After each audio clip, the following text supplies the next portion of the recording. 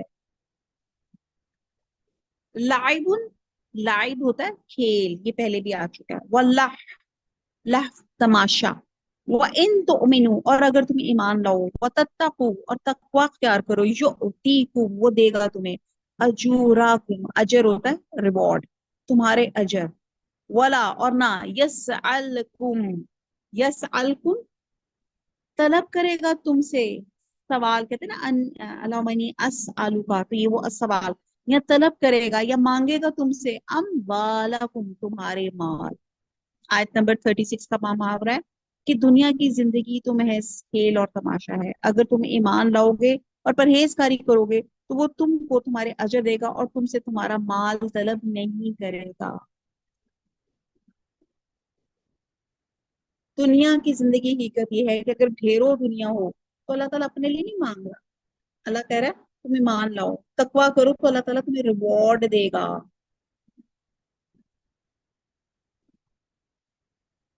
یعنی کہ دنیا بس دل فریبیوں کا مجموعہ ہے جس میں انسان زیادہ سے زیادہ مال اور دولت اکٹھی کرنے کی ہوس میں لگا رہتا ہے اور مرتے دم تک سب کچھ یہیں چھوڑ کے جاتا ہے. سوچیں تو صحیح یہ دنیا جس کو ہم کہتے ہیں کہ جو کھیل تماشا ہے یہ کھانا پینا ہے بس یہی ہے. جیسے ہم نے پیچھے بالکل اسی سورت کے شروع میں ہم نے سورہ محمد کے ہم نے پڑھا تھا کہ دو کریکٹرز بیان کیے گئے تھے تو ہم نے اسی کے ساتھ دیکھنا ہے کہ ہم کیا وہ کریکٹر ہیں کہ جو صرف دنیا میں مال جمع کرنے آیا ہے اور عیش کرنے آیا ہے اور قرآن اور سنت سے منہ موڑنے والا ہے. ہمیں آخرت کی کمائی کی فکر ہونی چاہیے جو دائمی اور پائیدار ہے اور اس مقصد کے حصول کے لیے اللہ تم سے تمہارے مالوں کا مطالبہ نہیں کر رہا. وہ تو خود غنی ہے وہ تو ساری مخلوق میں خرچ کرتا ہے. اللہ تعالیٰ کو ہمارے مال سے کیا غرض ہے؟ اگر ہم تھوڑا سا مال جہاد کے لیے خرچ کرتے ہیں تو اللہ تعالیٰ فرماتے ہیں اس سے تمہارا اپنا فائدہ ہے. چنانچہ مسلمانوں کو تھوڑے ہی دن اپنی گرہ سے پیسے خرچ کرنا پڑا اللہ تعالیٰ نے کئی ملک فتح کرا دیے. جتنا مسلمانوں نے خرچ کیا اسے 100 زیادہ اموال غنیمت کی صورت میں مسلمانوں کے ہاتھ لگا اور اموال غنیمت نے مسلمانوں کی معاشی تنگدستی کو آسودگی میں تبدیل کر دیا. چنانچہ فتح خیبر کے بعد مہاجرین نے انصار کو کھجوروں کے وہ درخت واپس کر دیے جو انہوں نے مدینہ آنے پہ شراکت کے طور پہ انصار سے لیے تھے. پھر اس کے بعد مسلمانوں کی معاشی آسودگی جو ہے وہ الحمدللہ بڑھتی چلی گئی. تو یہاں پہ اللہ تعالیٰ بتا رہے ہیں کہ اللہ تعالیٰ کو تمہارا مال نہیں چاہیے اللہ تعالیٰ کو تمہاری نیت چاہیے. ہمیں وہ کریکٹر اسٹرانگ چاہیے کہ دنیا کھیل تماشا نہیں ہے. یہاں پہ ہم آئے ہیں ایک مقصد کے تحت آئے اللہ کی عبادت کرنی ہے قرآن اور سنت کے مطابق زندگی کرنی ہے بسر کرنی ہے اور اپنی مرضی کو اللہ اور اس کے رسول کی مرضی کے انڈر کر دینا ہے سرنڈر کر دینا ہے. آیت نمبر 37 وہ يَسْأَلْكُمُوهَا اس میں بھی سوال ہے مانگنا ہے مطالبہ ہے. اگر وہ مانگے تم سے وہ مال فَيُحْفِكُمْ فَيُحْفِكُمْ فَيُحْفِكُمْ ہوتا ہے پھر تنگ کرے تم کو تبخلوا بخل سے ہے تم بخل کرو وَيُخْرِجْ اور ظاہر کر دے اَزْغَانَكُمْ اَزْغَانَكُمْ تمہاری بدنیتی ازغان دل کی خفگیاں آپ کا کینہ. اللہ تعالیٰ ہمارے کینہ کو غل کو غصے کو اللہ تعالیٰ ہم سب سے دور کرتے ہیں. اللہ تعالیٰ اس پاک دنوں میں ہم دعا مانگتے ہیں. آیت نمبر 37 کا بام محاورہ ہے اگر وہ تم سے مال طلب کرے اور تمہیں تنگ کرے تم بخل کرنے لگو اور بخل تمہاری بدنیتی ظاہر کر کے رہے. یہاں پہ جو ہم نے لفظ پڑھا کہ فَيُحْفِكُمْ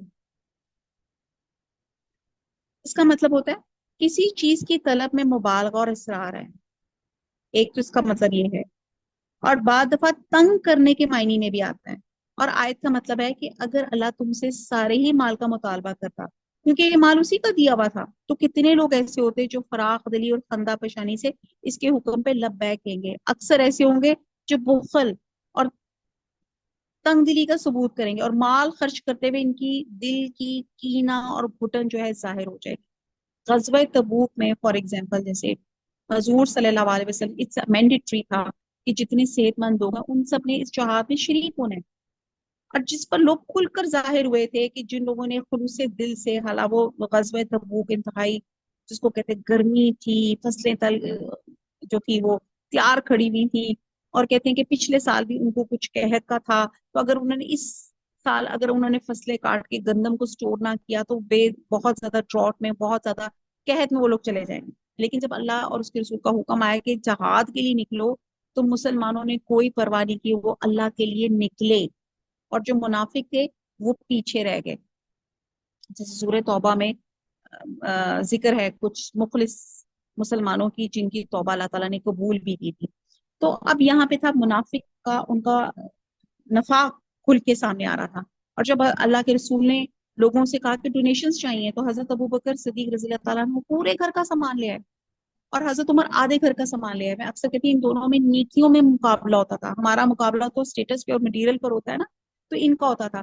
تو انہوں نے کہا آپ اپنے گھر میں کیا چھوڑ کر آئے؟ حضرت ابوبکر سے حضور صلی اللہ علیہ وسلم نے سوال کیا. تو حضرت ابوبکر نے کہا میں اللہ اور اس کے رسول کا نام چھوڑا. تو یہاں پہ دیکھیں کہ جب آپ جتنا اللہ کی راہ میں خرچ کریں گے، اللہ تعالیٰ آپ کو پتہ نہیں کتنا بڑھا کے واپس دیں گے. اور جو بخل کرے گا، اللہ تعالیٰ اس کی گھٹن اور اس کا کینہ بھی ظاہر کر دے گا. آیت نمبر 38. ہاں انتم، ہاں دیکھو تم، ہاؤلائی وہ لوگ جو کہ تدعونا تم بلائے جاتے ہو، لتنفقوا تاکہ تم خرچ کرو، فی سبیل اللہ اللہ کے راستے میں. فمنکم پس تم میں سے، من یبخل یبخلو جو کوئی بخل کرتا ہے، ومن یبخل اور جو کوئی بخل کرتا ہے، فَإِنَّمَا يَبْخَلُ تو وہ صرف بخل کرتا ہے. آپ دیکھیں 3 دفعہ emphasize کیا گیا. ان نفسے ہی اپنے آپ سے، واللہ اور اللہ تعالیٰ الغنی بے نیاز ہے، وانتم اور تم الفقراء فقراء محتاج ہو، وان تتولوا اور اگر تم منہ پھیر لو، یستبدل تبدیل سے ہے، وہ تبدیل کر دے گا، بدلے میں لے آئے گا، قومن قوم غیرکم سوائے تمہارے، ثم پھر لا یکونو نہیں وہ ہوں گے امثالکم تم جیسے. تو با محاورہ ہو گیا. آیت نمبر 38 ہے اس سورت کی آخری آیت. دیکھو تم وہ لوگ ہو کہ اللہ کی راہ میں خرچ کرنے کے لیے بلائے جاتے ہو. تم میں سے ایسے شخص بھی ہیں جو بخل کرنے لگتے ہیں، اور جو بخل کرتا ہے تو وہ اپنے آپ سے بخل کرتا ہے. اللہ بے نیاز ہے اور تم محتاج ہو. اگر تم منہ پھیرو گے تو تمہاری جگہ اور لوگوں کو لے آئے گا، اور وہ تمہاری طرح ہی نہیں ہوں گے.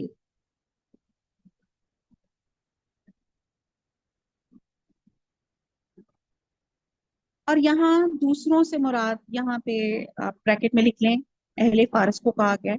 اللہ تعالیٰ فرماتے ہیں اگر تمہیں جہاد میں یا دوسری نیکی کے کاموں میں خرچ کرنے کو کہا جاتا ہے تو اس میں تمہارا فائدہ یہ ہے کہ دنیا میں بھی وہ تمہیں اس کا نعم البدل عطا فرمائے گا، اور آخرت میں ایک کا 1000 ملے گا. اور اگر تم بخل کرو گے اور جہاد کی ضرورت پہ خرچ نہ کرو گے، اس کا سخت نقصان اٹھاؤ گے.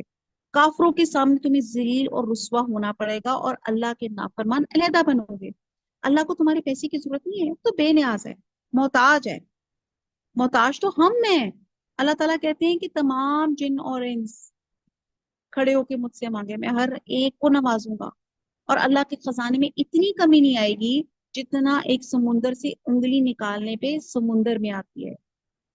تو اگر تم جان و مال کے خرچ کرنے میں بخل کرنے سے کام لوگ کرو گے تو اللہ تعالیٰ تمہاری جگہ دوسرے لوگوں کو لے آئے گا جو جان اور مال خرچ کرنے میں بخیل ہی ہوں گے. کیونکہ اللہ تعالیٰ نے تو بہرحال اپنے دین کو سربلند کرنا ہے، اور اگر تمہارے ہاتھ ہو جائے تو اس کو اپنے لیے غنیمت سمجھو. اور یہاں دوسرے لوگوں سے مراد اہل فارس ہے.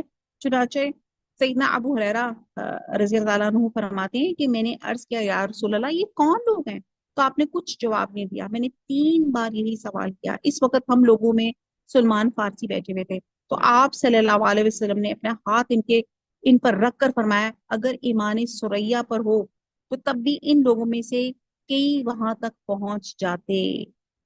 تو آپ دیکھیں کہ صحابہ کرام نے جہاد کے سلسلے میں ایسی بے نظیر قربانیاں پیش کی ہیں کہ ان کی جگہ دوسری قوم کو لانے کی نوبت نہ آئی، تاہم اہل فارس نے اسلام میں داخل ہو کے علم اور ایمان کے وہ شاندار مظاہرے کیے اور ایسی لاجواب دینی خدمات انجام دی جسے دیکھ کے ہر شخص سے اعتراف کرنے پہ مجبور ہو جاتا ہے۔ بلا شبہ حضور صلی اللہ علیہ وسلم کی جو فورکاسٹ تھی کہ عین مطابق یہی اہل فارس ہیں جو بوقت ضرورت عرب کی جگہ کو پر کر سکتے ہیں۔ نامور محدثین آئمہ فقہا کی اکثریت اسی علاقے سے تعلق رکھتی تھی۔ اگرچہ براہ راست خطاب حضور صلی اللہ علیہ وسلم کے ساتھیوں سے ہے، لیکن اس کے بعد مسلسل یہ پیغام آگے سے آگے پہنچ رہا ہے، اور اس میں ہم لوگوں کے لیے بہت بڑا میسج ہے کہ دین کی خدمت اور دین کے لیے کوشش کرنا مسلمانوں کے بنیادی فرائض میں سے آتا ہے۔ ایک مسلمان کا دین صرف نماز روزہ حج زکات سے پورا نہیں ہوتا، دین صرف یہی پہ بس نہیں ہوتا، ہم پر اللہ تعالیٰ نے ایک ذمہ داری ڈالی ہے کہ ہم نے اپنے علاوہ پوری دنیا تک اللہ کے پیغام اللہ کے لوگوں تک پہنچانا ہے، اور اس کے لیے جان بھی چاہیے، وقت بھی چاہیے اور مال بھی چاہیے۔ اللہ تعالیٰ فرماتے ہیں کہ دنیا کی زندگی تو کھیل تماشا ہے، آخر کتنے دن انجوائے کرو، جنت میں نہیں جانا، وہاں کا سودا نہیں کرنا، اگر کرنا چاہتے ہو تو پھر کیا کرنا ہے؟ جو اللہ چاہتے ہیں وہ کر کے دکھاؤ، اگر تم نہیں کرو گے تو کیا نہیں کرو گے؟ کس چیز سے منہ موڑ رہے ہو؟ وہ ان تتولوا، یعنی کہ اللہ کے راستے میں جان اور مال لگانے سے تم اللہ سے منہ موڑنے پہ تم راضی ہو رہے ہو؟ ایسے لوگوں کو اللہ تعالیٰ پھر ایسے لوگوں کو دنیا میں لائے گا جو تم سے بہتر ہوں گے اور تمہاری طرح نہ ہوں گے۔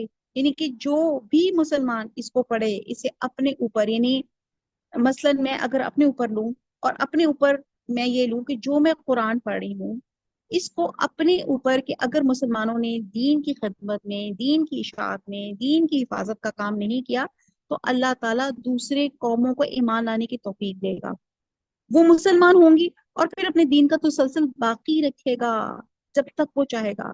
یہ ہر اس انسان کی خوش قسمتی ہے کہ اللہ کا احسان ہے ہر اس شخص پہ جس کو اللہ تعالیٰ یہ توفیق دے اور وہ اس کام میں اپنا کوئی حصہ ڈال لے، اور اگر منہ موڑ لیں گے تو اللہ تعالیٰ کو کوئی پرواہ نہیں۔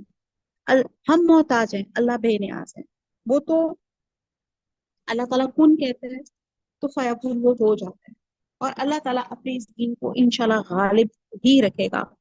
اور لیکن ہم نے اپنی نیتوں کو خالص کرنا ہے، ہم نے جنت میں جاننے کے لیے صرف اتنا ہی کافی نہیں ہے کہ یہ ہماری میراث ہے، ہماری وراثت ہے، ہم مسلمانوں گھروں میں پیدا ہوئے ہیں اور یہ ہمارے لیے جنت میں جانے کے لیے کافی ہے، نہیں۔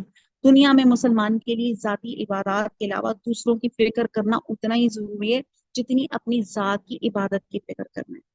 تو انسان، اللہ تعالیٰ نے تو انسان کو بنایا ہی اوروں کے لیے ہے۔ بہرحال سورہ محمد جو ہے الحمدللہ یہ کمپلیٹ ہوتی ہے، تو سورہ محمد کے آغاز میں کفار کے، اس کی اگر میں سمری کروں تو کچھ ایسے ہے کہ سورہ محمد کے آغاز میں کفار کی عقیدہ اور کردار کا مسلمان کے کردار سے مطلب کمپیریزن کیا گیا، دو کریکٹرز بتائے گئے، کفار کے بارے میں ارشاد کیا گیا کہ نہ صرف یہ خود کفر کرتے ہیں بلکہ لوگوں کو اللہ کے راستے سے روکتے ہیں، اور اللہ تعالیٰ نے اسی وجہ سے ان کے اعمال ضائع کر دیے، اور اس کے مقابلے میں اللہ تعالیٰ اہل ایمان کا ذکر کرتے ہوئے فرماتے ہیں کہ اہل ایمان اللہ تعالیٰ پہ اور حضور صلی اللہ علیہ وسلم پر اور ان کے اوپر نازل ہونے والی کتاب پر ایمان لانے کے ساتھ نیک اعمال بچا لاتے ہیں۔ اس وجہ سے اللہ تعالیٰ نے ان کی برائیوں کو مٹا دیا اور ان کی حالوں کی اصلاح فرما دی۔ سورہ محمد کی متعدد آیات میں اہل ایمان کو مختلف ہدایات دی گئی، انفاق کی، جہاد فی سبیل اللہ کی، اطیع اللہ و اطیع الرسول کی، مجاہدین اور صابرین کی آزمائش کی، شہداء کی فضیلت کی، ایمان اور تقوی پہ، اور پھر اس کے اللہ تعالیٰ نے جو بے شمار ریوارڈز اللہ تعالیٰ نے عطا فرمائے ہیں۔ پھر اللہ تعالیٰ نے جنت کی نعمتوں کا ذکر کیا، اور ایسی جنتیں جن میں پانی، دودھ، پاکیزہ شراب اور شہد کی نہریں بہہ رہی ہوں گی، وہاں ہر طرح کے پھل عطا کیے جائیں گے، اور سب سے بڑی بات اللہ تعالیٰ کی جنت میں بخشش بھی ہوگی۔ اس صورت میں کفار کو قرآن مجید کا انکار کرنے کی وجہ سے ان کے اعمال ضائع کرنے اور ہلاک کرنے کی ان کو وارننگ دی گئی، اور ان کو کہا گیا کائنات پہ غور و فکر کرو، سابقہ نافرمان قوموں کی تباہ شدہ بستیوں کو دیکھ کر مورل لو، اپنا عبرت حاصل کرو، اور فرمایا گیا کہ کفار کی زندگی کچھ دن جانوروں کی طرح کھانے پینے کے سوا کچھ نہیں، اور اللہ تعالیٰ کی تائید و نصرت سے محروم ہونے کی وجہ سے اہل ایمان کے مقابلے میں ان کی کوئی تدبیر جو ہے وہ کارگر نہیں ہوتی. وہ دنیا اور آخرت میں برے انجام سے دوچار ہوں گے اور ہمیشہ کے لیے آگ میں رہیں گے اور چاہے انہیں کھولتا ہوا پانی پلایا جائے گا. اس صورت میں منافقین کا ذکر کرتے ہوئے بتایا گیا کہ جب انہیں دین کے لیے کسی عملی کام کو حکم دیا جاتا ہے تو ان کے حوصلے پست ہو جاتے ہیں. جیسے ہم نے ابھی پڑھا کہ ان پہ موت کی کشی طاری ہو جاتی ہے. حالانکہ جب اللہ تعالیٰ کی طرف سے حکم نازل ہوا تو اس پہ عمل پیرا ہونے کے لیے تیار رہنا چاہیے اور اسی میں ان کی بھلائی ہے. تو بہرحال سورہ محمد سے جو ہمیں سب سے بڑا سبق ملتا ہے وہ یہی ملتا ہے، اطیعوا اللہ و اطیعوا الرسول. ہمارا ایمان تب تک اللہ کے ہاں قابل قبول نہیں ہے جب تک وہ قرآن اور سنت کے مطابق نہ ہو. نہ صرف ہم نے دل سے گواہی دینی ہے، ہم نے اس کا عملی اظہار بھی کرنا ہے، جس کو کہتے ہیں نا صالح اعمال کا جو ہے وہ ہم نے اہتمام کرنا ہے. یا ایھا الذین آمنوا اطیعوا اللہ واطیعوا الرسول ولا تبطلوا اعمالکم. اے ایمان والو، اللہ کی اطاعت کرو اور رسول صلی اللہ علیہ وسلم کی اطاعت کرو اور اپنے اعمال کو ضائع مت کرو.